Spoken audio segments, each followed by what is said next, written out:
ทุกอาการที่เห็นคือเห็นแต่ว่าบางครั้งมันก็ดับไปเห็นคือเห็นแต่มันดับไปถึงว่าภาพบ่เลื่อนไปใส่แต่มันก็ยังดับไปบางครั้ง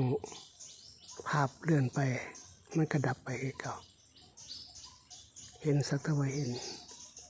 พอบางอย่างเขาก็หูอยู่ในใจเห็นอยู่ในใจแต่ว่าสิ่งที่มันบ่ดับไป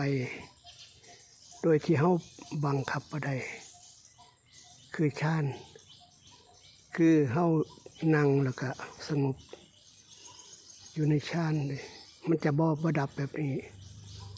การนั่งอยู่ในสมาธิอยู่ในฌานการเห็นมันจะบ่ดับแบบตาเห็นถ้าแบบตาเห็นมันจะดับ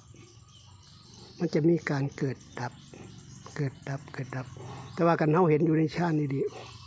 มันจะแตกต่างกับอันนี้แล้วก็ความรู้สึกมันก็แตกต่างกันแต่ว่ามันบรรยายบ่ได้เพียงแต่เท่านั้นถ้าว่าเป็นภาพถ่ายนี่ก็จะเห็นอีกแบบนึงจะเห็นอีกแบบนึงจะเห็นแบบมันบ่ได้มีความทุกข์มันบ่ได้มีความมึนหมองคือเห็นภาพถ่ายที่เราถ่ายไว้บางครั้งเราถ่ายไว้มันก็เป็นความปกตินะเป็นความปกติที่เราถ่ายไว้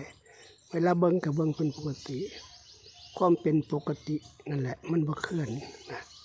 ถ้าว่ามันบ่เป็นปกติมันก็จะเคลื่อนไปแต่ว่าจังใดก็สร้างมันมีการเกิดดับอยู่ในวาระคืออย่างน้อยๆเนี่ยเขาถ่ายภาพว่า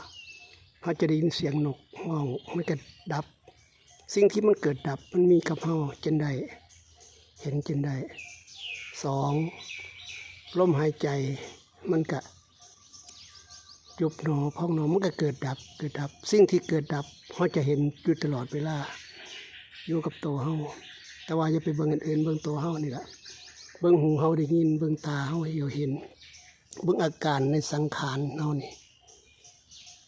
มันเกิดดับเขาจะเห็นอย่างละเอียดอย่างที่ถ้วนว่ามันเกิดดับตลอดเวลา